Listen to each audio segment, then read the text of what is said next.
falar um bocadinho das aplicações, não é? Disse a Paula. Eu, no entanto, trouxe um bocadinho mais de início.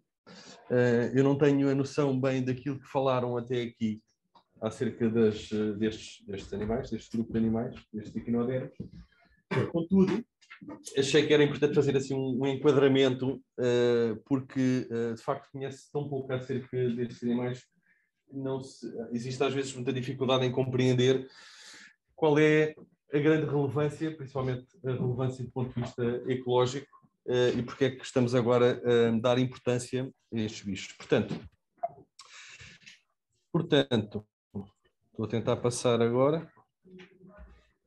Estes animais têm um bocadinho diversas formas e feitios que estão muito relacionados ou diretamente relacionados com aquilo que é. Agora está tudo.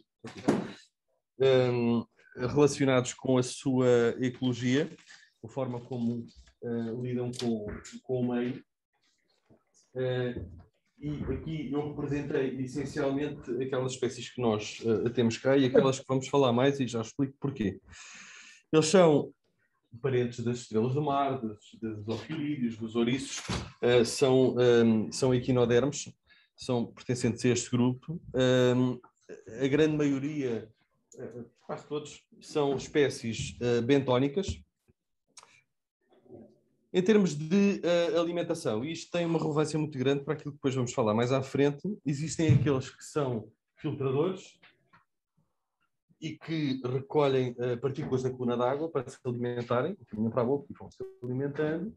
E existem aqueles que são detritívoros, e estes que são detritívoros ingerem o sedimento, decompõem o conteúdo orgânico que está no sedimento e... por causa disso, são responsáveis por uma boa parte da bioturbação dos sedimentos, que tem que ver, que é um processo que tem que ver com a redistribuição daquilo que são os nutrientes do sedimento. E é uma componente muito importante, porque é vital para muitas espécies bentónicas, em grande parte também macroinvertebrados, meiofauna, etc. E para aquela comunidade isto é de extrema relevância. E eles fazem a uma taxa... muito, muito grande quando comparados com outros animais bentónicos, fazem uma taxa muito elevada. Portanto, estes animais e as densidades naturais são muito importantes de manter e por isso têm uma relevância económica e ecológica muito, muito grande. Eles são todos marinhos, muito embora possam alguns deles ocorrer em estuários, mas muito raramente, e depende muito do tipo de estuário, das condições de salinidade e outras condições do meio. Existem basicamente em todas as profundidades. Existem desde o intertidal até profundidades muito, muito elevadas, as planícies abissais, por exemplo. O seu corpo, de forma geral, é suave, portanto, eles não têm um exoesqueleto, nem um endosqueleto. Basicamente são partículas calcárias ou ciclos que eles têm embutidos na derme e muitas vezes também confere-lhes assim uma textura cartilaginosa para quem os come, e já lá vamos a isso também. O corpo é cilíndrico e por isso se chamam sea cucumbers, porque assemelham-se a um pepino, a um vegetal.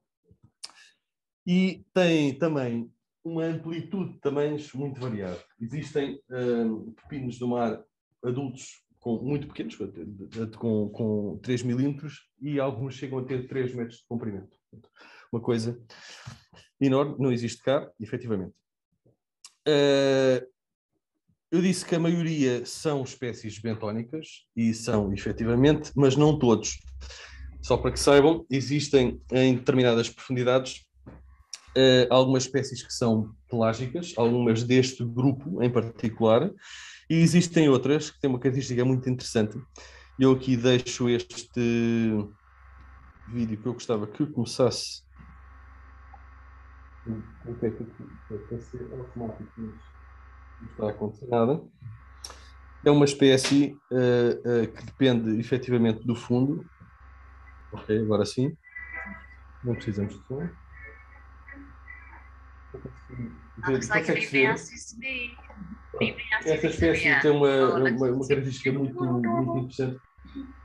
Estão a ver, estes são tentáculos orais que eles vão captando, ele é detritífero, efetivamente. Tem estes tentáculos orais que vão encaminhando para a boca as partículas do sedimento. gerem aquele é bentónico, aparentemente, mas tem uma estratégia muito interessante de fuga. Portanto, ele usa o sedimento para se alimentar e depois...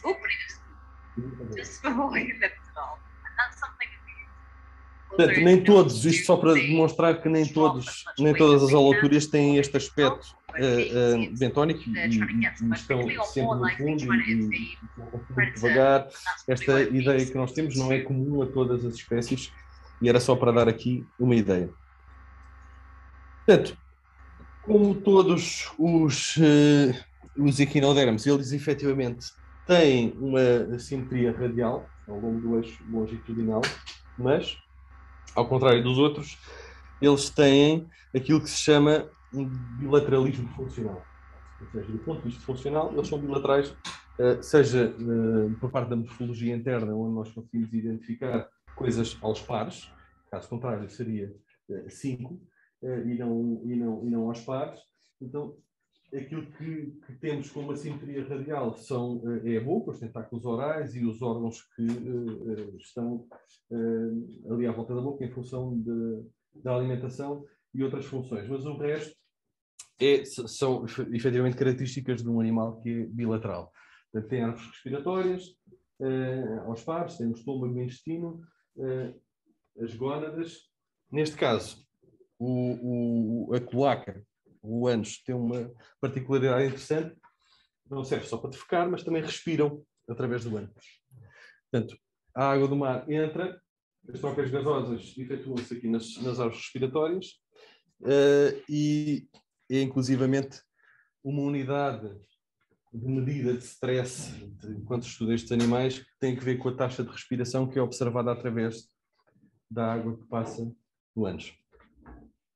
Muito interessante, de facto. Portanto, em função deste bilateralismo funcional, eles têm uma parte ventral, que no termo científico é o trivium, e uma parte dorsal, que é o bivium. Portanto, tem este tipo de orientação. Depois também tem uma coisa muito característica dos equinodermos, que provavelmente já terão ouvido falar, que é o sistema ambulacrário, portanto, um sistema que lhes confere a capacidade de locomoção, de alimentação, portanto, é um sistema hídrico e muscular com pés ambulacrários que têm a cola, que os permite fixar às superfícies. No trivium, que é a zona ventral, portanto, eles têm os tais pés ambulacrais, que permitem a deslocação. Depois no bivium, que é a parte dorsal, tem estas papilas que se vêem aqui muito evidentes nesta espécie em baixo, a branca, mas as outras também é muito comum. Depois, o que isto lhe permite é a deslocação no fundo, como tinha dito, mas que depende muito também da musculatura longitudinal e que os permite deslocar-se com a celeridade possível, na verdade. Portanto, eles, como são detritívoros, usam, como mostrei já no outro vídeo anterior, os tentáculos orais para levar a alimentação para a boca. Em termos de mecanismos de defesa, ao contrário do outro que mostrei anteriormente, que consegue evadir-se a alguns predadores, não todos foram muito rápidos, mas alguns sim. Estes aqui, como são pouco móveis e bentónicos, têm que ter outro tipo de sistemas de defesa. O comportamento crítico é um deles, portanto, escondem-se quando não estão em atividade alimentar e em ritmos circadianos se forem juvenis, porque os juvenis são mais suscetíveis à predação do que são os adultos. Depois tem outra coisa muito particular, que são os túbulos de Covio, e que basicamente são compostos de uns filamentos pegajosos, quando muitas das espécies que têm, nem todas têm, mas muitas das espécies que têm, quando são importunados ou se veem perante uma ameaça, libertam, e este emaranhado cola-se a tudo o que é superfície. Como é que se escondem? Disseste que eles se escondem-se como? Os adultos escondem-se em fendas e abrigam-se dessa forma que reduzem a predação. Muitas vezes eles até, como eles se alimentam de nada e estão em substrato rochoso em grande parte, eles escondem-se para ter a areia disponível e naquela parte entre a rocha e o substrato. Os juvenis enterram-se em muitas espécies. Os juvenis destes, já lá vamos? Ainda não sabemos. Eu acho que, se concordar, eles podem ir fazendo perguntas se quiserem, porque temos aqui alunos muito curiosos, e há uns que já viram aleatórias muitas vezes, e portanto, se calhar já viram aleatórias escondidas. É. Bom, então, eu por acaso começámos um bocadinho mais tarde, eu ia deixar perguntas para o fim, não sei se tem tempo, se calhar, não sei se iremos ter tempo neste caso, para eu também não me despachar muito, portanto, se calhar o mais prático é, de facto, irem perguntando à medida que surgirem questões. Sim, diria que sim. Portanto, este emaranhado envolve o predador, confunde, etc. E eles, apesar de tudo, conseguem defender-se. No limite, estes animais conseguem eviscerar os órgãos. Se a condição for mesmo crítica, ou for uma condição de stress ambiental muito, muito grande, também despoleta este tipo de mecanismo, eles evisceram o conteúdo dos seus órgãos. Intestino, glândulas, se tiverem, na altura, as respiratórias, sai tudo. Bom, isto é um grande atrativo para predadores, o que os permite entreter o predador e eles escapulirem à velocidade possível também. Isto tem um custo energético muito grande, não é? Porque depois aqueles que não morrem têm de regenerar, a capacidade de regeneração dos pinos é muito grande, é verdade. Mas regenerar túmulos de Cuvier é uma coisa que em poucas semanas eles conseguem regenerar com um custo energético relativo. Os órgãos internos é muito complicado. Aqueles que não morrem levam meses a conseguir refazer esta regeneração. Portanto, como eu estava a dizer, este foi um vídeo que nós gravámos ali na Rábida, em time-lapse, porque o movimento ele é tão lento que nós só assim é que conseguimos fazer essa gravação. E para demonstrar que, acompanhado nós precisamos também perceber isso, acompanhado do sistema molecular, existe movimentos aleatórios baseados em musculatura longitudinal, e está-se a alimentar. Vamos voltar à área e a rever dados de seguimento. E a seguir mostra uma destas criaturas a deslocar-se.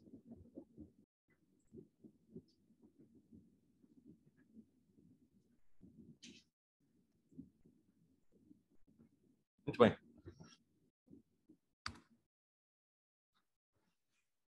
Em termos do sistema nervoso, sistema nervoso central, efetivamente, não tem. Existe um tecido neural à volta do anel oral e que controla estes órgãos e que depois tem terminações nervosas, nervos que percorrem longitudinalmente o corpo e comunicam com outros órgãos.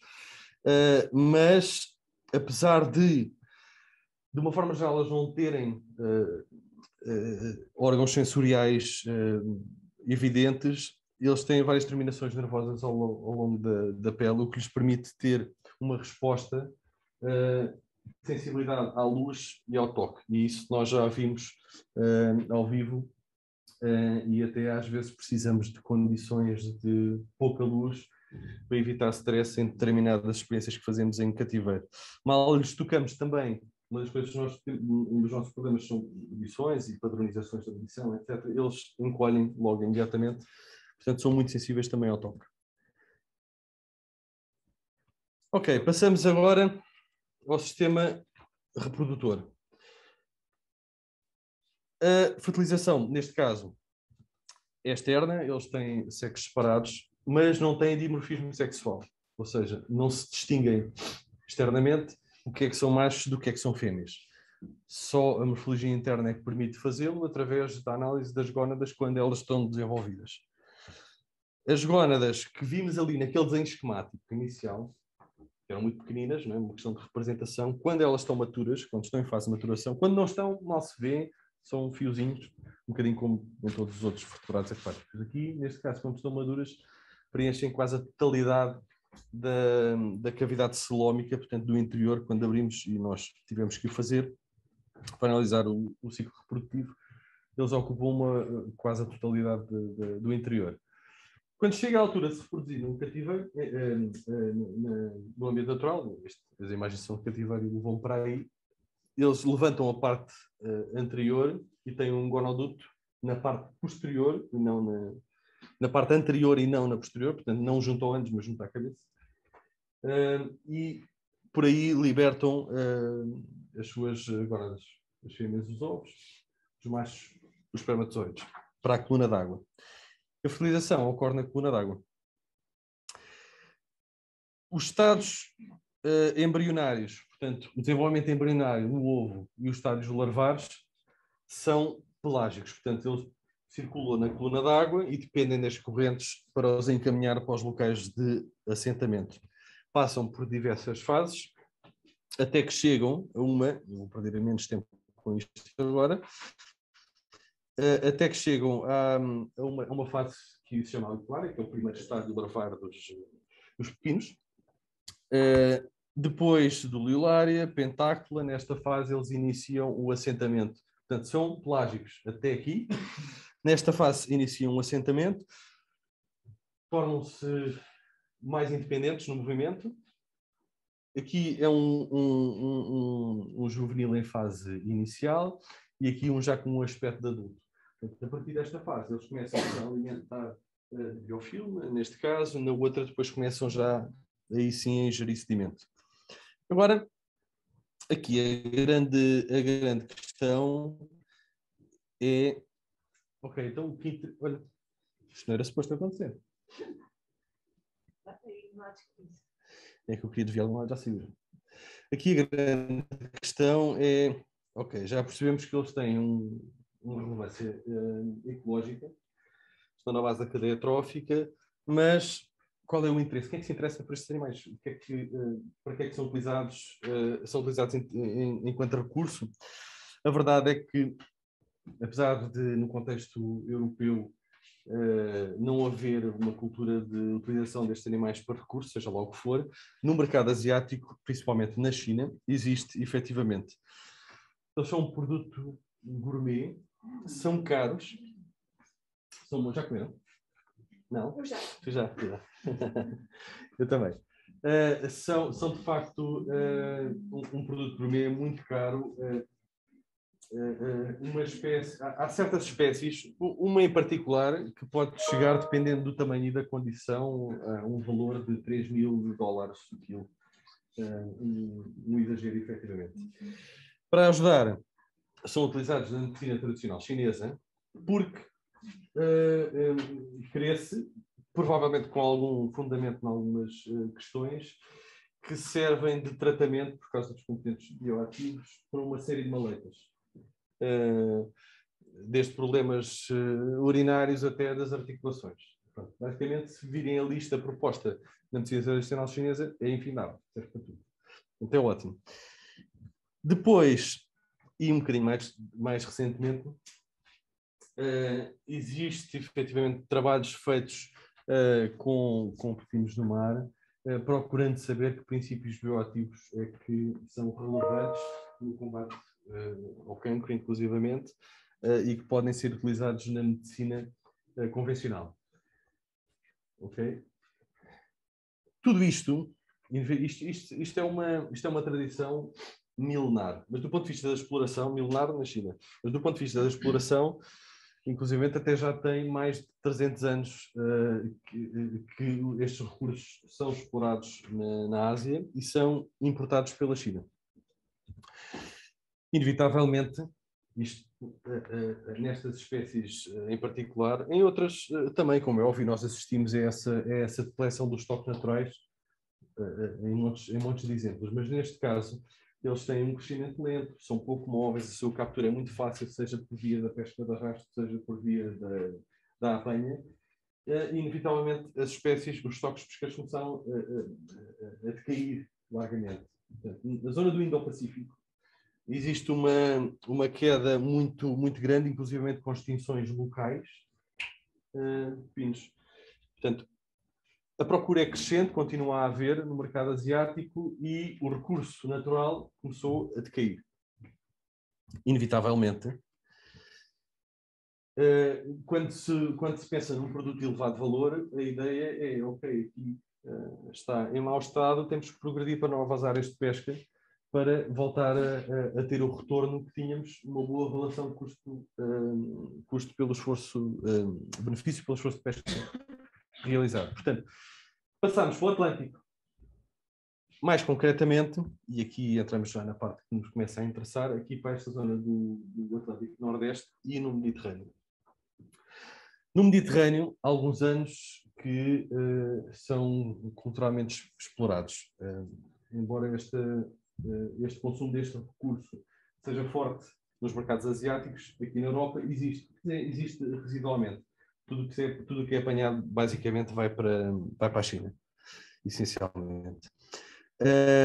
De modo que aqui no Mediterrâneo existe exploração e exportação já há algum tempo, muito por alguns canais ilegais, mercado negro, mas a dada altura começou-se a licenciar embarcações de pesca e chegámos ao ponto de, por exemplo, ali em 2019 haver exportações de 1,3 milhões de toneladas.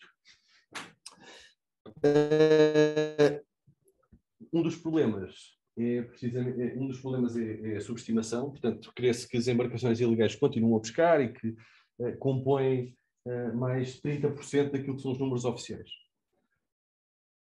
Portanto, aqui em 2020 não temos ainda tudo. O que aconteceu agora, assim muito rapidamente, foi que na zona do Mediterrâneo começou-se a legalizar, a regulamentar a pesca, começou-se a fazer esquemas de rotatividade, onde não é possível capturar, e a coisa parece estar a funcionar.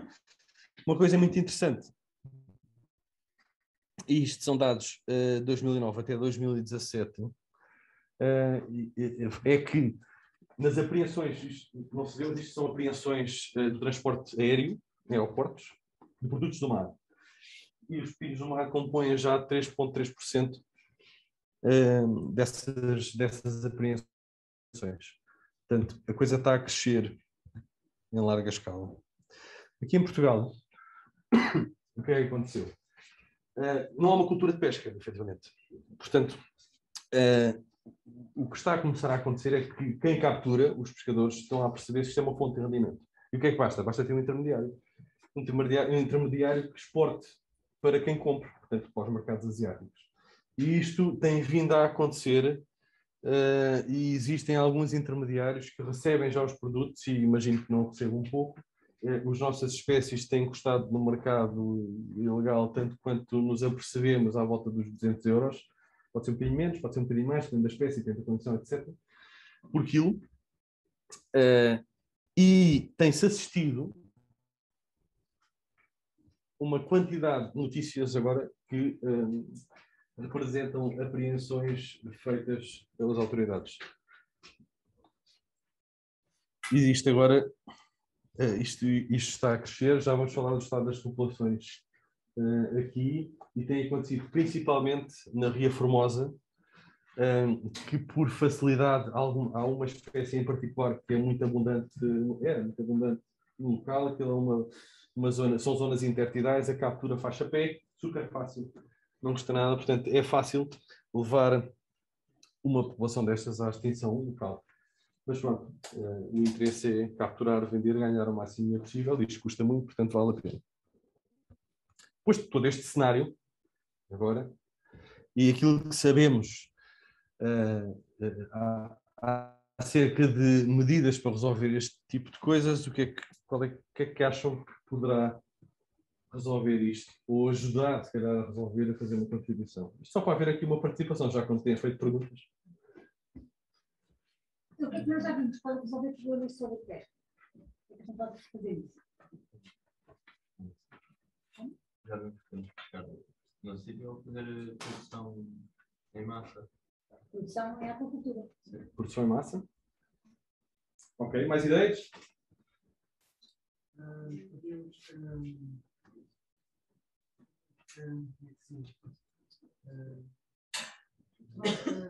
de pesca em áreas protegidas, por assim dizer, ou então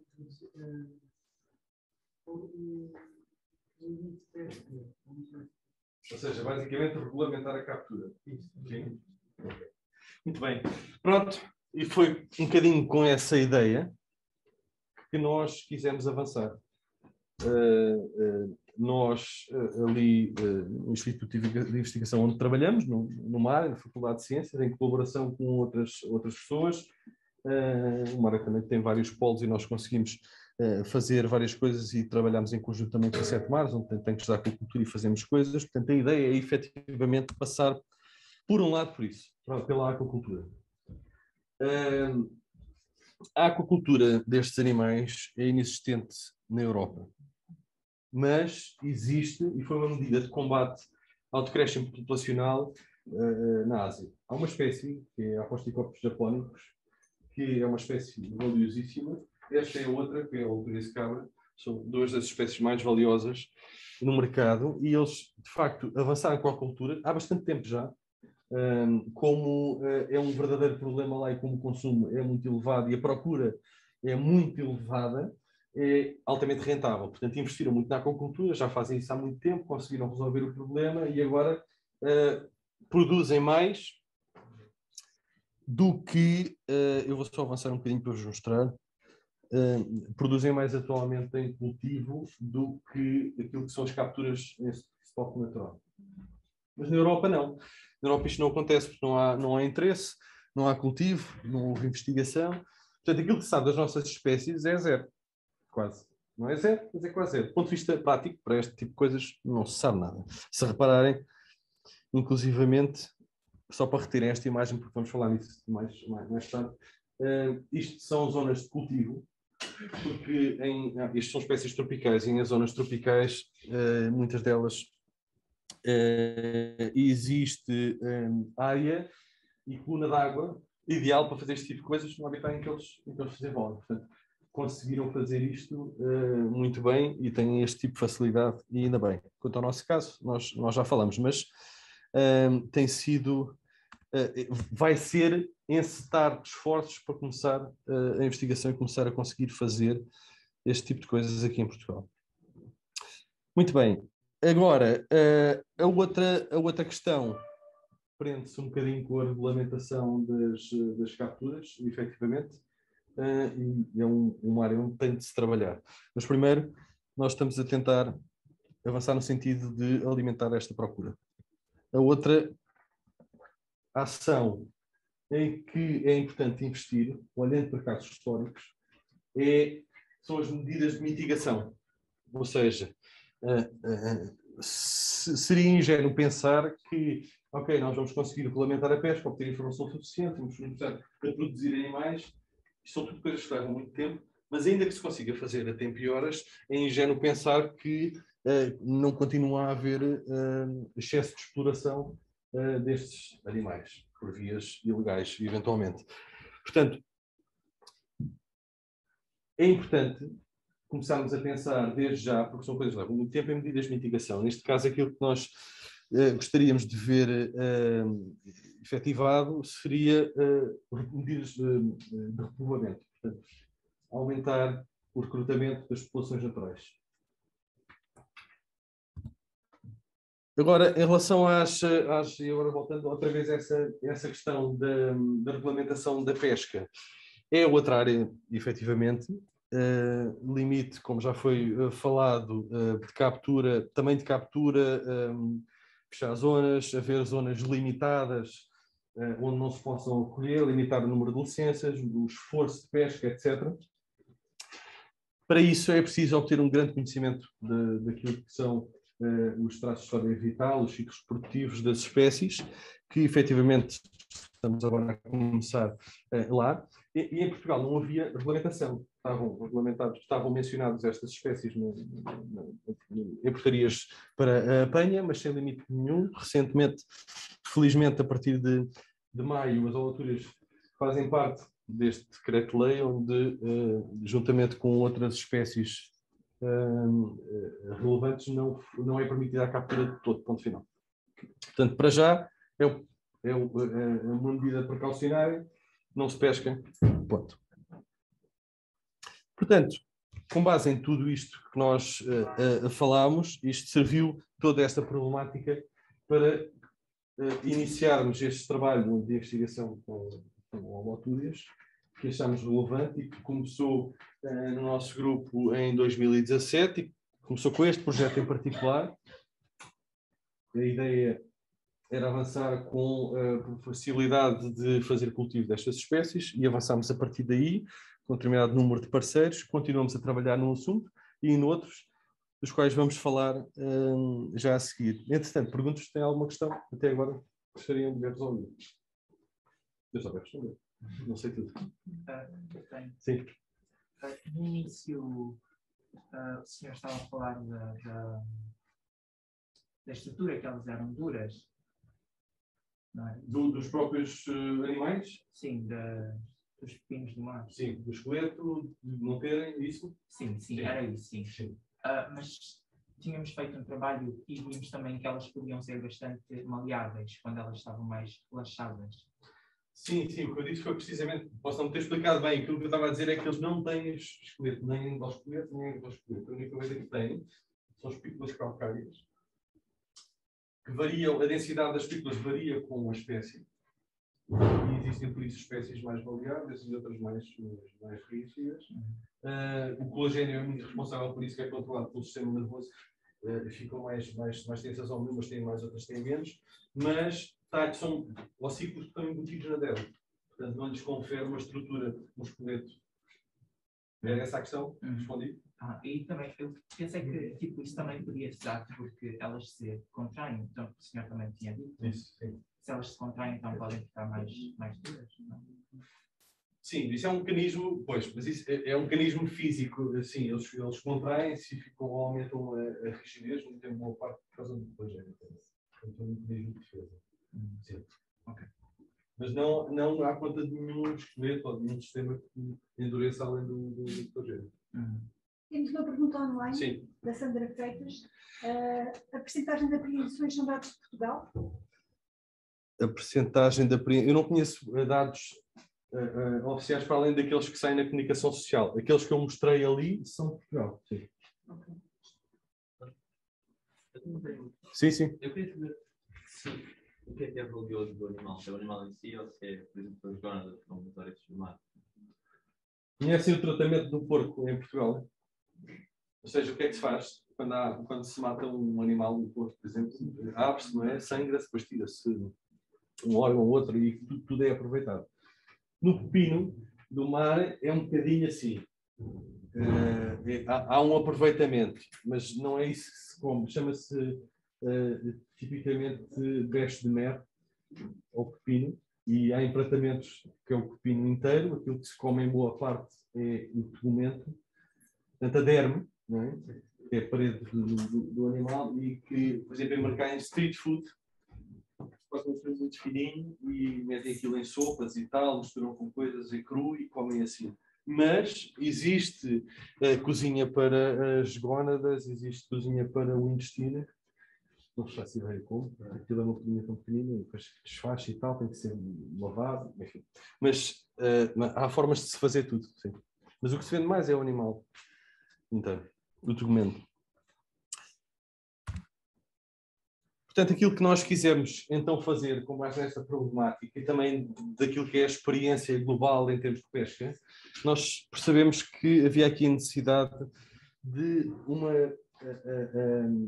abordagem integrada que permitisse dar resposta a coisas que são precisas reconhecer para a regulamentação, para a produção e para mitigar, resolver problemas depois de haver algum mal já feito, e efetivamente já há. Portanto, começando, é preciso conhecer as populações naturais. A parte da ecologia sabe-se muito pouco, quase nada, na verdade. Portanto, e é preciso conhecer traços de história vital, é preciso abranger uma determinada área, e isto tem que ver, está muito direcionado também para o conhecimento que é preciso ter para fazermos tudo o resto, desde a aquacultura ao repovoamento, mas também para a gestão. É fundamental termos este conhecimento. Portanto, depois conseguir o desenvolvimento tecnológico necessário para a produção, portanto, a aquacultura neste caso é do que estamos a falar, e preparar então a mitigação para aumentar a biomassa desovante, aumentar o número de recrutas que integram a população. E foi neste sentido que nós quisemos avançar. No caso do estudo das populações naturais, tivemos que começar pelo princípio. Que espécies é que nós temos?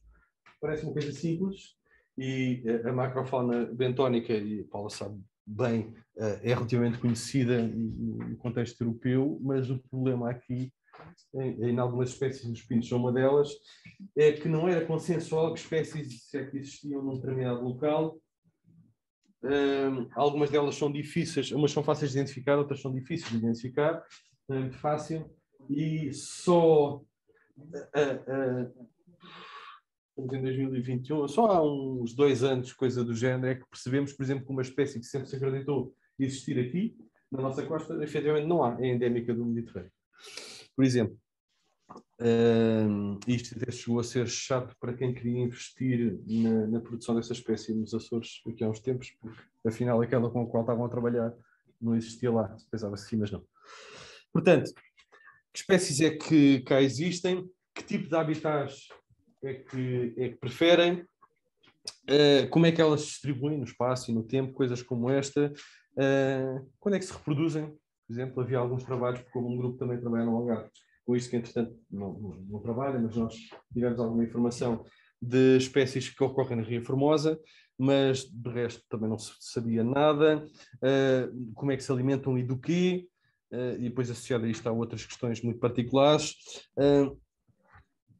Como é que crescem? Que tipo de crescimento é que têm? Quantos anos vivem? Não, pronto, enfim. Por aí fora, nada disto se sabe fundamentalmente. Sabia, agora já sabe um bocadinho mais. Então o que é que nós resolvemos fazer?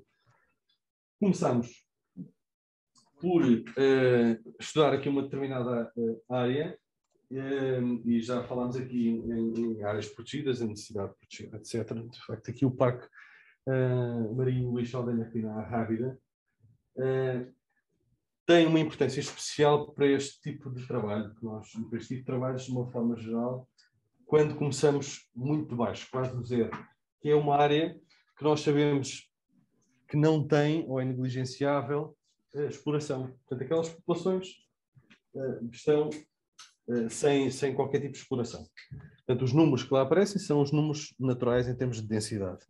Portanto, aquilo que nós resolvemos fazer foi, ok, então para verem que espécies é que existem, que habitats é que ocorrem, quais são as preferências, vamos varrer aqui uma área, incluindo o estuário do Sado, que nós não sabíamos se tinham ou não algumas ocorrências.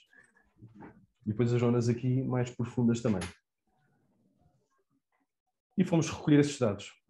E quando nós dizemos que as populações não estão exploradas, um exercício que nós podemos fazer quando fazemos os nossos registros de campo, e nós ainda tivemos ali bastante tempo a recolher dados. Tudo bem, vai com calma. Conseguimos perceber que, de facto, Está bem. ali na zona do Mediterrâneo, aquelas duas curvas que se verificam ali, nota-se perfeitamente, não é forma de não ter uma distribuição normal esta população. Isto é sinal de exploração, porque há esta exploração e há certas classes também que são preferidas. Não gosto. Ali na Rábida a coisa não é bem assim. Eu vou atribuir já um pedido e a gente vê isso no BMAR. Tá? Mas olha, tudo bem, olha, obrigada. Negligenciável e não dá pelo menos. Já para eles. Obrigada. Nós fizemos foi. Obrigada. O que existe aqui na nossa costa, conseguimos identificar números, portanto, densidades, tamanhos, etc. Fizemos várias coisas. Existem ali 3 espécies essencialmente. A Holothuria forscali, a Holothuria mamata, que era aquela que se confundia com a outra que eu disse que não existia cá, e a Argenensis. Portanto, existem outras espécies, tínhamos falado dos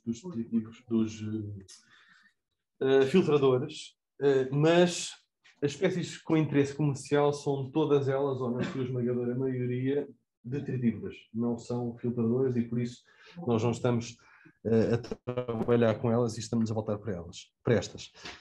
Portanto, conseguimos mapear ali a distribuição numa área considerável. Queria só mencionar que nós temos outra espécie de interesse comercial, que é esta, Paracicopos regalis, mas isto é uma espécie de profundidade. Enquanto que estas encontra-se preferencialmente as zonas de baixa profundidade, zonas de crescido rochoso, muito suscetíveis à apanha, por sinal, estas, a única forma de as capturar é por arrasto. E são efetivamente capturadas por arrasto, como pesca acessória, desembarcadas muitas vezes aqui em Setúbal, tiradas para o lado. Ali na rábida, elas existem essencialmente acima dos 50 metros, é aquilo que está descrito. Eu não tenho bem a certeza se isto é assim aqui, nós não conseguimos encontrá-las a uma profundidade menor, mas ainda não chegamos lá a esta espécie, mas estou convencido que haveremos de saber muito em breve. Em relação a tudo o resto, conseguimos fazer uma avaliação temporal, como é que estas densidades se comportam ao longo do tempo. Conseguimos também fazer uma análise de uma distribuição espacial, já ficamos aqui algumas coisas interessantes, que eles têm um comportamento gregário, existem em grupos, há zonas onde tem uma densidade muito elevada, existem zonas onde não tem nada. Portanto, são também eles, e isto é verdade, já estava descrito, são também eles dependentes dessa mesma densidade, até mesmo para se reproduzirem. Portanto, a queda de números vai trazer consequências relativamente graves. E o tipo de habitat que preferem? Se estão essencialmente abrigados, se não estão, qual é a superfície onde preferem estar, etc. Porque são bentónicos. Depois também fizemos a análise dos parâmetros ambientais que preferem para a área onde ocorrem. Portanto, preferências de habitat. Também conseguimos, efetivamente, olhar para o crescimento das 3 espécies que lá ocorriam, como é que se dá essa relação entre o peso e o comprimento, algo interessante do ponto de vista da biologia, e muito importante foi fazer o ciclo reprodutivo para as 3 espécies, quando é que elas se reproduzem. Isto tem muita relevância para a parte da aquacultura, tem muita relevância para a gestão também. Se nós queremos fazer períodos de peso. Tudo bem, tudo bem. Saber, Obrigada. devem ser apanhados em função da reprodução em determinada altura, é muito importante saber isto.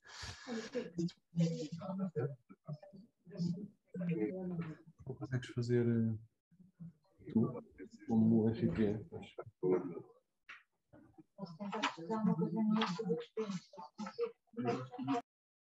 Eu consegui. Muito bem.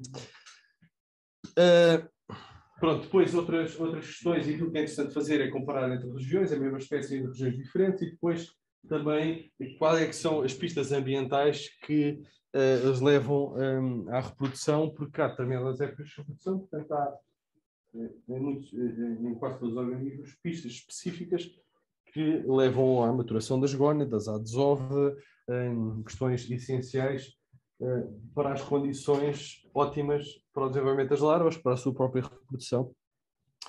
E por aí. Agora, como é que isto se faz? E agora, portanto, falando um bocadinho das técnicas que nós usamos, para explicar um bocadinho também aquilo que é o processo, porque tudo isto tem formas de se fazer, eventualmente já terão falado na análise histológica, não sei, mas aquilo que se identifica, que nós identificamos, é aquele estádio de recuperação, depois de um período de desova, que designamos por estádio 1, depois um estádio de desenvolvimento, já com as gónadas relativamente preenchidas, totalmente preenchidas, mas gónadas femininas e masculinas em baixo. Portanto, um estádio de maturação bastante já compacta e que é seguido pelo estádio de desova, e depois, após desova, onde depois há a absorção, aproveitamento de energia daqueles ganglios que ainda ficam nas glândulas. E este é o processo que foi usado para avaliar o ciclo reprodutivo, o estado de maturação das gónadas ao longo dos meses, conforme fomos vendo e capturando. Outra coisa muito interessante, ainda há pouco falávamos nisto no perfil nutricional de algumas espécies, e eu acho que o interesse poderá também passar muito por aqui, porque o conteúdo proteico destas espécies é muito elevado quando comparado com o conteúdo lipídico e os hidratos de carbono, que é relativamente baixo, aqui um bocadinho mais elevado, mas normalmente, mas isto foi o tipo de trabalho, isto é lípidos totais, o perfil nutricional é muito,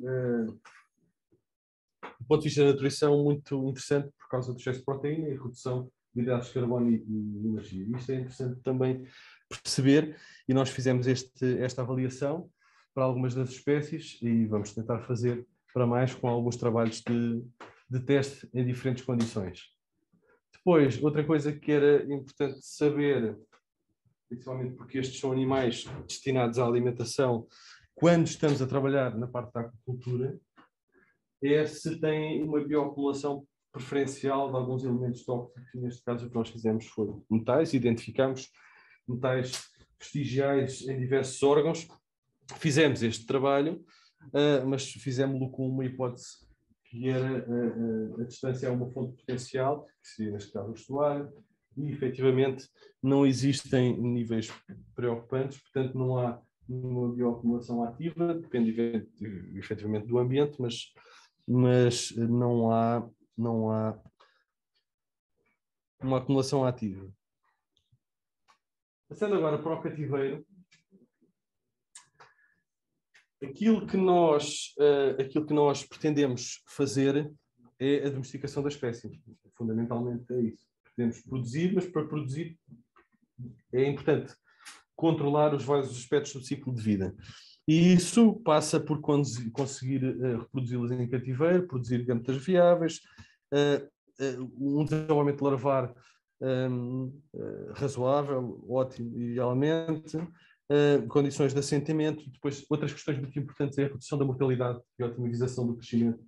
Isto é uma coisa onde estamos a trabalhar afincadamente. E depois, fechar o ciclo. Temos uma geração F1, que é aquela que é produzida em cativeiro, e depois essa geração F1 precisa de crescer, precisa de constituir reprodutores viáveis para depois se reproduzirem em cativeiro, produzirem gametas e fecha o ciclo. Portanto, tudo isto, começando do zero, implica preocupações que desde logo passam pela recolha dos animais, quando, em que densidades é que é feito o transporte, por quanto tempo, e tudo isto tem que ser testado, e efetivamente foi. Depois, a outra preocupação é a aclimatação em tanques de cultivo. Neste caso, são sistemas de recirculação, composto por 3 tanques, mais a filtração, a zona de filtração que é comum. Depois, temos outra questão que se prende com a alimentação. Se nós temos os animais, precisamos de conhecer bem a alimentação, e aqui aquilo que nós fomos fazendo foi uma produção de microalgas, porque a alimentação varia também constante o estágio do ciclo de vida. Produção de microalgas, colheita de macroalgas, e todo este procedimento é muito relevante para qualquer uma das fases, seja estamos a tentar criar condições ótimas para eles desenvolverem as suas gónadas e depois se reproduzirem, seja para o desenvolvimento larvar ou até mesmo para o crescimento de juvenis. É basicamente nesta fase em que estamos. Crescimento de juvenis. A reprodução em cativeiro. Bom, foi importante sabermos quando é que eles se reproduziam, dá jeito e custa muito menos se formos pegar animais que já estão prontos para se reproduzir. Portanto, na época da desova é a altura ideal, nós fazemos essa recolha de animais, confirmamos o estágio de maturação e agora, utilizando as mesmas técnicas de histologia, conseguimos perceber qual é o estágio de maturação e estão prontos a reproduzir, mas todo este processo induz stress. É preciso aclimatá-los, tratá-los bem, para ver se eles reduzem um bocadinho o stress, mantê-los em condições boas, e aí sim tentar reproduzi-los. Portanto, temos um processo de aclimatação que passa por uma questão de alimentação, mas depois nós precisamos de colocá-los num período de jejum. Isto tem a ver com detalhes depois da recolha de ovos, para eles estarem limpinhos, e depois sim vão para um tanque de desova e é induzida a reprodução. Das duas, uma. Depois, ou efetivamente eles se reproduzem ou não. Se não se reproduzirem, vamos ter que voltar a aclimatar, a alimentação e a esperar que eles estejam prontos para o efeito. Depois há uma série de detalhes que nós já fizemos, já tivemos ambos os casos. Já tivemos casos em que a coisa correu bem logo à cabeça, ou tivemos outros casos em que tivemos que repetir 2 vezes todo o processo e depois aí sim finalmente reproduziram-se. Quando isso acontece, há sucesso de reprodução, aquilo que nos interessam são os ovos para o desenvolvimento larvar, pegamos os adultos que se reproduziram e vamos devolver ao meio onde foram capturados. Portanto, regressam à sua população natural. Portanto, pegando então, e como é que isto se processa, que eu acho que é relativamente interessante, depois deste período de jejum, eles vão para tanques que não têm sedimento, para depois não haver dificuldade no isolamento dos ovos utilizados que depois se recolhem. Portanto, água limpinha é o ideal. E o que é que nós fazemos? Para induzir a reprodução, damos um susto de morte para eles libertarem os gâmetas. Portanto, basicamente, estes sustos podem ser, noutras espécies, fez-se muito o choque térmico, que é colocar a água cerca de 5 graus acima, ou então retirar-lhes a água toda. Nós nunca fizemos isso, só fizemos esta técnica porque funciona com as nossas espécies muito bem. Mas noutras, na Ásia, existem várias técnicas. Existem jatos de água, existem retirar a água toda e deixá-los a seco, depois voltar a pôr. Portanto, induzir um stress ambiental gigante que eles achem que vão morrer e precisam de se reproduzir, libertar os gâmetas, é terrível. Epá, não é tortura, são mais 5 graus, não é muito. Na verdade, estamos a dar um banhito como se estivessem num spa. Portanto, não é mal. Mas sim, mas pronto, o princípio é esse. O princípio é induzi-los a libertar os gâmetas, porque no caso dos ouriços do mar, por exemplo, eles podem ser induzidos quimicamente. Cloreto de potássio, se não me engano, é uma coisa que não tem problema nenhum e eles, aquilo causa um relaxamento muscular e eles libertam. Mas isso é impossível porque há tecido conjuntivo a ligar os oócitos e mesmo que haja um relaxamento muscular não acontece nada. Tem que ser eles próprios a fazer a contração muscular que leva a que os oócitos saiam. Portanto, este caso que está aqui é uma fêmea, em cima, fêmea à esquerda, macho à direita. E o que acontece é que os machos libertam primeiro os espermatozoides para a coluna d'água, mais ou menos meia hora depois libertam as fêmeas, retiram-se os animais de lá, recolhem-se os ovos que se deixaram fertilizados e faz-se a verificação para o número de ovos viáveis, que também é importante para contabilizar a viabilidade daquela postura. Transfere-se estes animais para os tanques larvares, que são os cilindrocónicos que existem no edifício Sete Mares. Temos de fazer uma monitorização contínua dos parâmetros da água, temos que recolher amostras frequentemente para estimar a mortalidade, neste caso. E depois,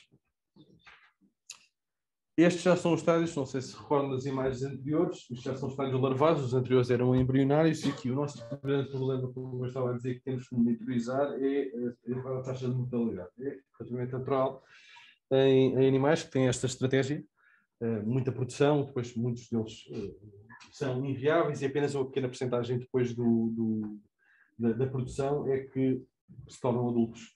Aqui o que nós observamos em cativeiro é também uma quebra logo dos primeiros dias, uma quebra imensa, e esta quebra não está bem representada no sentido em que há aqui um quarto de escala, portanto é muito maior.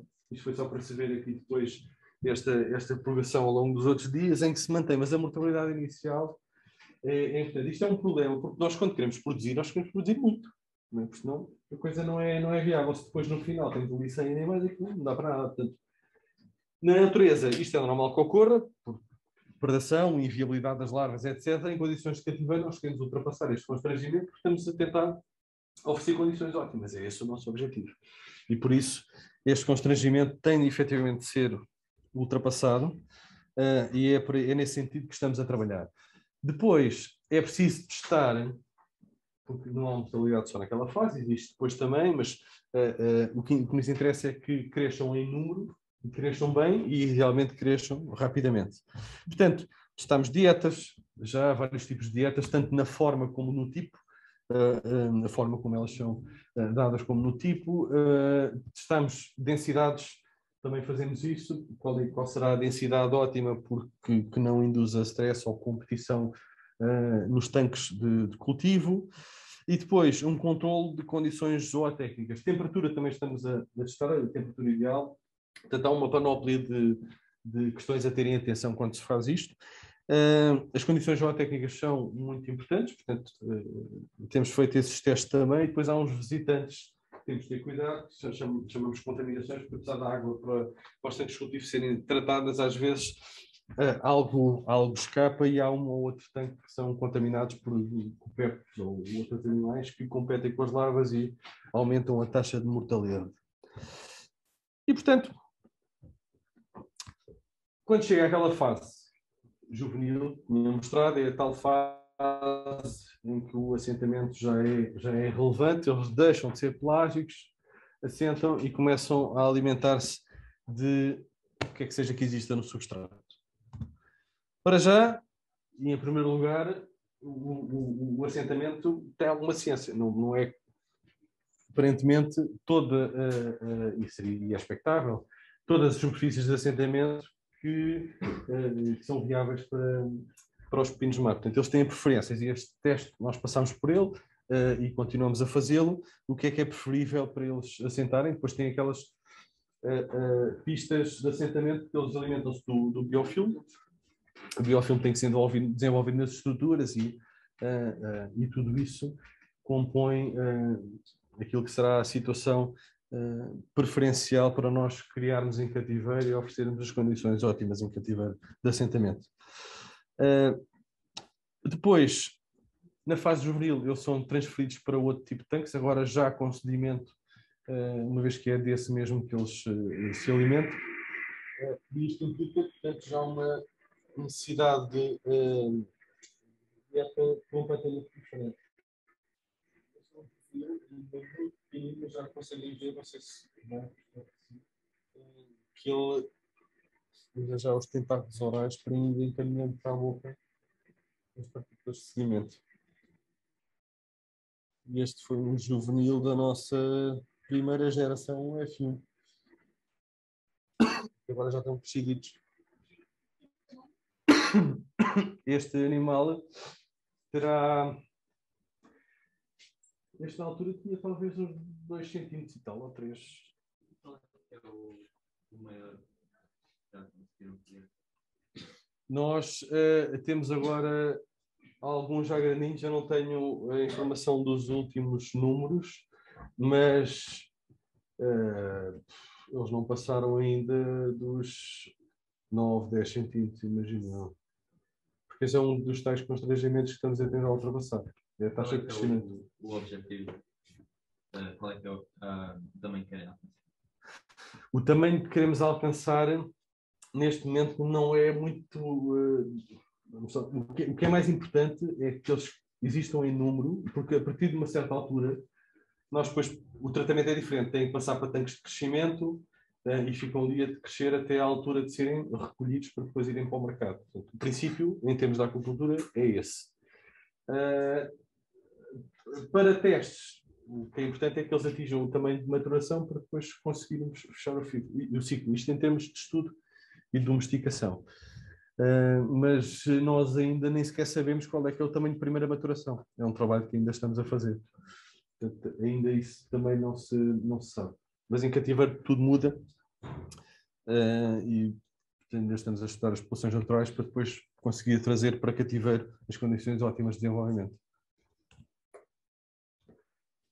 Depois, e agora pegando já nesta dica, o que é importante é aumentar a escala, não é? Ou seja, passar estes animais para tanques de desenvolvimento, coisa que nós testámos de certa maneira com adultos aqui até mesmo no SAD, mas percebemos que, muito embora os pepinos tenham uma taxa de tolerância a certas condições ambientais mais alargado do que eu imaginava, sinceramente. Nem todo o tipo de sedimento é bom para o seu desenvolvimento. Uma boa parte dos tanques de cultivo que nós tínhamos e temos à disposição tem um sedimento muito vasoso e não é viável, simplesmente. Portanto, aquela imagem que eu vos pedi para reter no início, onde havia aquelas zonas de baixa coluna d'água, extensões de areia, onde havia aquela espécie de tal Luthier-Cabra, são zonas onde tem uma extensão enorme, viabilidade para fazer o trabalho, acesso muito fácil, água límpida, tudo é espetacular. No nosso caso as coisas não são bem assim.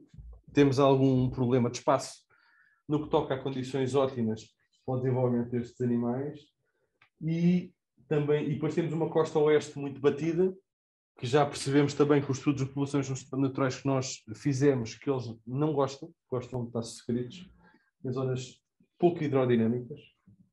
Portanto, este também é um caminho que temos de desbravar e perceber de que forma é que nós conseguimos zonas de cultivo que sejam adequadas ao desenvolvimento destes animais em grande escala, que é isso que nós precisamos. Portanto, em termos de cultivo em si, o que é ideal é, de facto, o policultivo ou a agricultura multitrófica. A agricultura multitrófica é um princípio baseado na cadeia alimentar, que basicamente, quanto mais se fechar o ciclo trófico, melhor. Portanto, temos baixos níveis da cadeia alimentar, níveis superiores. Portanto, e aqui a ideia é uma espécie utilizar como nicho alimentar os dejetos de outra espécie. Isso não é difícil porque, por exemplo, no caso dos pepinos do mar, como são nutritivos, muitos dos dejetos de outras espécies, vamos supor, peixe, compõem depois a matéria orgânica do sedimento, onde se desenvolvem fungos, bactérias e a própria matéria orgânica, que depois servem de alimento para estes animais. E têm aqui facilmente um nicho ecológico. Em muitos casos, na Ásia, obviamente que aqui não, existem descrições de melhoria da qualidade dos tanques de cultivo, porque reduzem o potencial de eutrofismo num determinado tanque. Portanto, as condições do sedimento melhoram, as de oxigênio, por aí fora, todo o processo. Muito bem, passando da agricultura para as medidas de mitigação, eu já percebi que não temos há muito tempo, não é? Muito bem, então vamos lá. Esta parte é aquela onde nós trabalhamos menos. Estamos neste momento a trabalhar também neste sentido. Portanto, a agricultura, o estudo das populações, e isto anda de mãos dadas, e de facto, porque precisamos de uma informação para conseguir fazer a outra e anda tudo de forma integrada. Aqui o repovoamento, bom, na verdade, só para deixar uma definição, é o aumento em número e em densidade das populações naturais. E que nós fazemos aumentar os recrutas para essa população, os pequenitos, depois se desenvolvem e produzem, fazem um aumento da biomassa desovante. Aconteceu alguma coisa.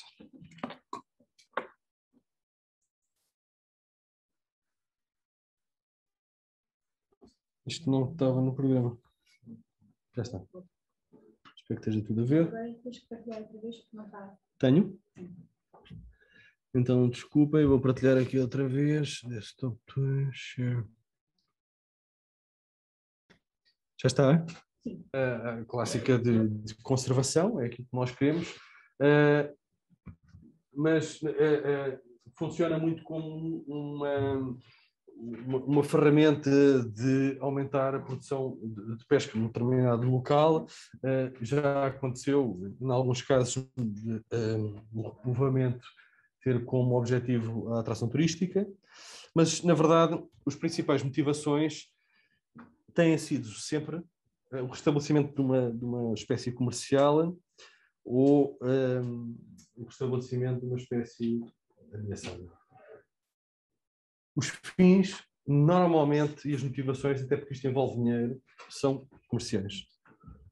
Nós queremos fazê-lo como medida de conservação, porque a nossa motivação é outra, mas isto faz com que a estrada seja um bocadinho mais sinuosa do que aquilo que é habitual. Só que para isto precisamos de algumas avaliações de viabilidade para um determinado repovoamento. Vamos supor que, não precisamos de supor, na verdade. Se nós pegarmos no exemplo da Ria Formosa, onde já existe uma deflexão da população a um certo nível, da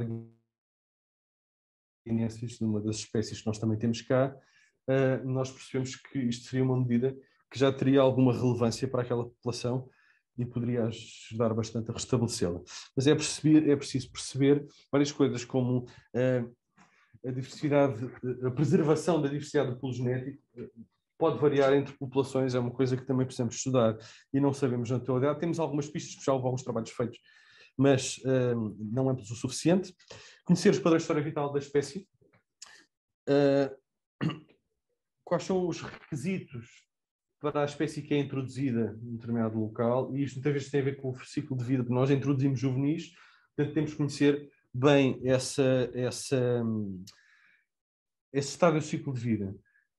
Quando se faz repovoamento, temos de ter a preocupação também para a capacidade de carga do habitat, portanto, normalmente isto até nem é um problema, mas dependendo do habitat pode ser, se nos ultrapassarmos a capacidade de carga, aumentamos a taxa de mortalidade e depois acaba por ser dar um passo em frente e outro para trás. Portanto, depois temos que ter preocupações com espécies que possam ser competidoras e predação, isto tem os conceitos gerais, que densidades lá colocamos, isto sim tem muito a ver com os pinos, porque eles são dependentes da densidade para se reproduzir. Depois, conceitos gerais também, a espécie introduzida não deverá ser um elemento local, portanto, no caso de extinções locais, a espécie introduzida não será efetivamente, mas não devemos procurar novos habitats para aquela espécie. E depois um problema de rácio sexual, que no caso dos pepinos é menos problemático, porque eles têm um rácio sexual tipicamente 1 para 1, ao contrário de outras espécies que desenvolvem o seu género depois em fase posterior. Só depois em fase pós-lavar, como é o caso da enguia, por exemplo, depende de condições ambientais e essas condições determinam se é macho, se é fêmea, e daí o ponto de interrogação, porque efetivamente também já participei em trabalhos de repovoamento com enguias e isso acontece, com meixão no caso. Depois monitorizar e ajustar, porque efetivamente nós temos determinados pressupostos, mas as coisas muitas vezes são diferentes daquelas que nós achamos que são e é preciso sempre estar pronto a fazer ajustes e melhorias àquilo que nós estamos a fazer.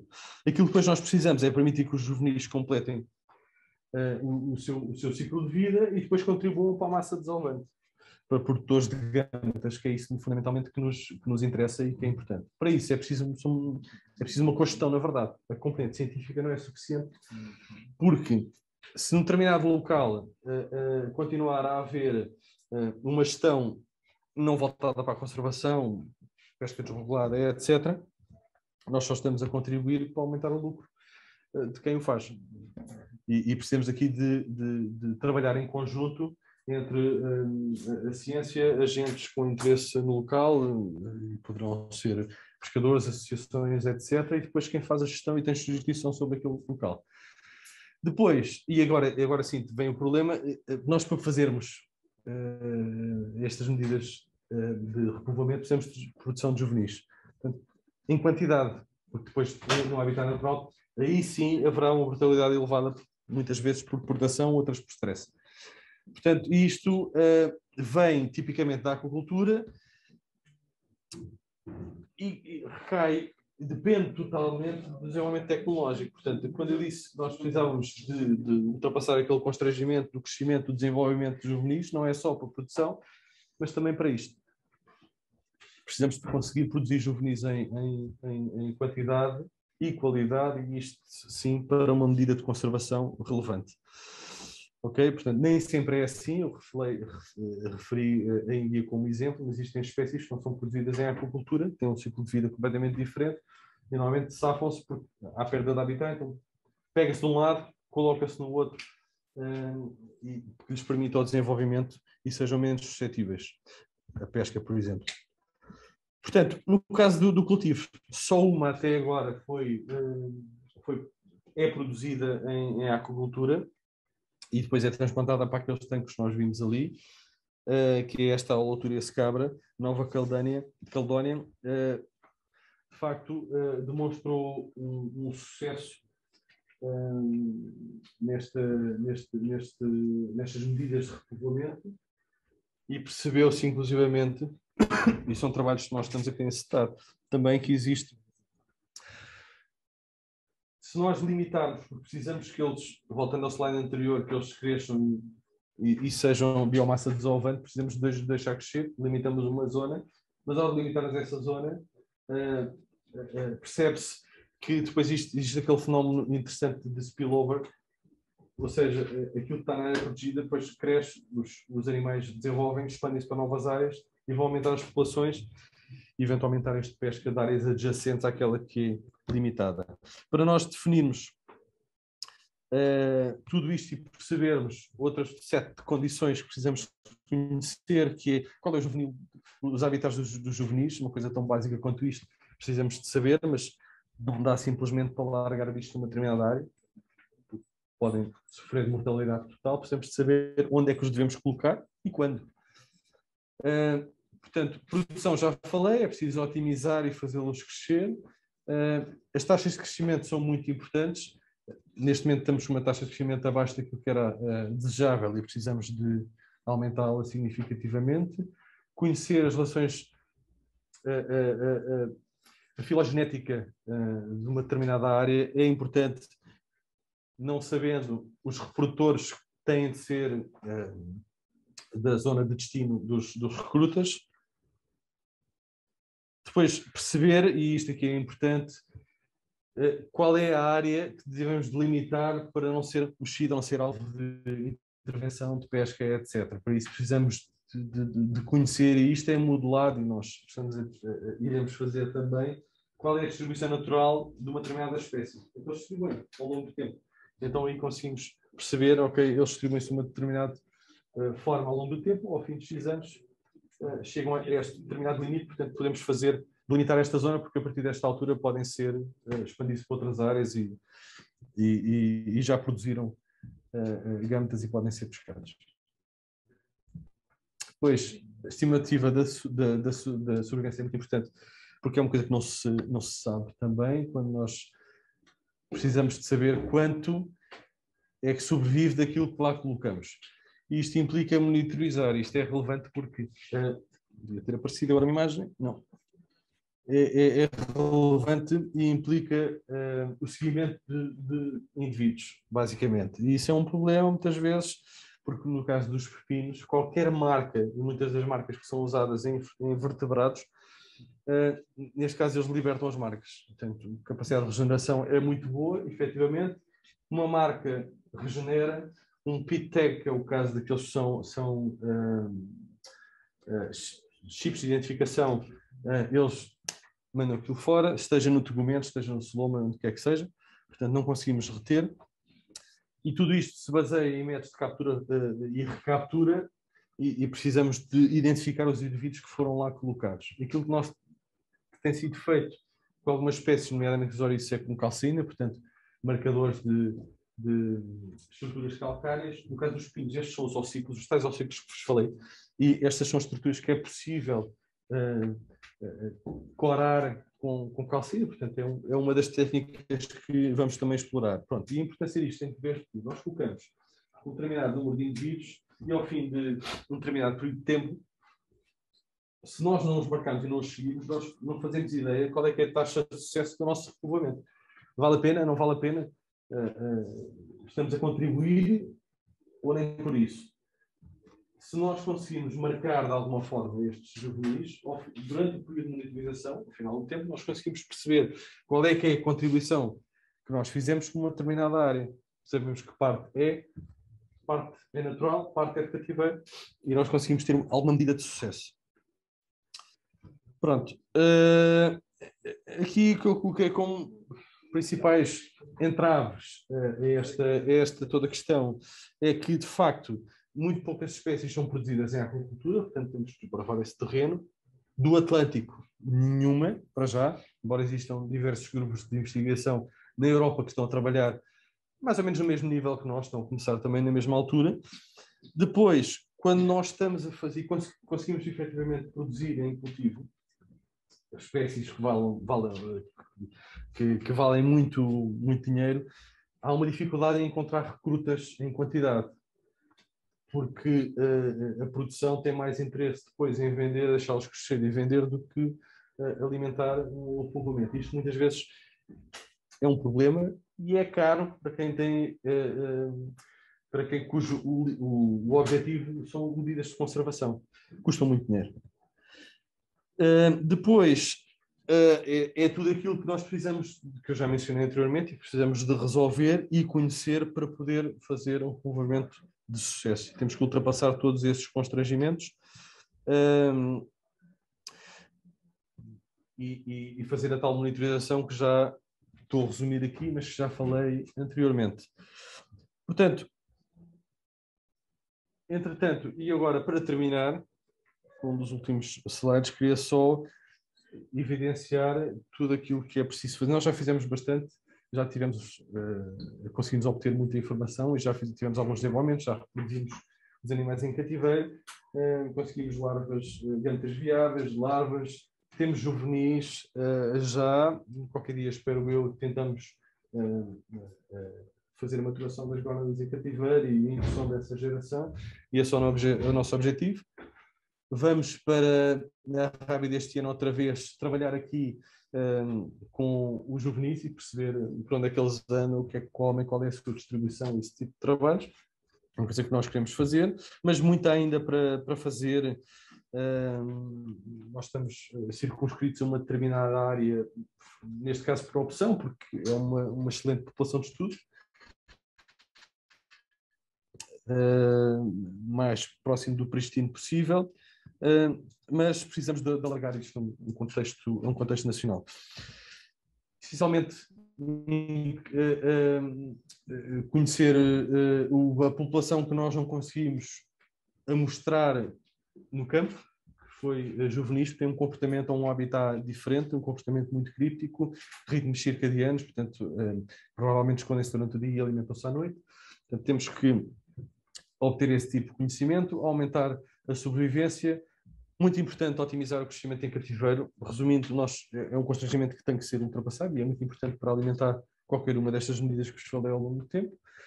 E desenvolver estruturas, e desenvolver porque não sabemos se as existentes são, até que ponto é que são aproveitáveis e podemos utilizar, estruturas de produção em escala. Portanto, na verdade, é fazer aquele caminho necessário para a conservação da espécie, que passa por uma abordagem integrada, como estava a falar no início,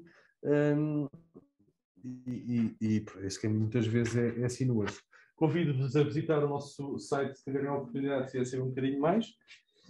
Temos ali a parte do projeto, mas depois várias curiosidades acerca de pepinos do mar e das espécies que nós cá temos, e queria só aproveitar, e não pus aqui fotografias, porque não pedi autorização a ninguém, mas é uma pena, porque este trabalho é um trabalho, como já se calhar perceberam, toca em várias áreas, é muito interdisciplinar e é um trabalho de equipa. E a equipa é grande. Desde a equipa central dos projetos que nós estamos a desenvolver, ali na Faculdade de Ciências e no IPL em Peniche, mas depois tivemos pessoas que trabalham ao longo do tempo connosco, que nos dão apoio e que fazem trabalhos pontuais e que compõem todo aquele grupo de pessoas que é importante para este tipo de trabalhos grandes, e sem uma equipa grande e com vontade de avançar nisto não se faz nada, efetivamente. De resto, resta-me agradecer o vosso convite para estar aqui hoje, e se não houver tempo e quiserem fazer alguma questão, podes pôr.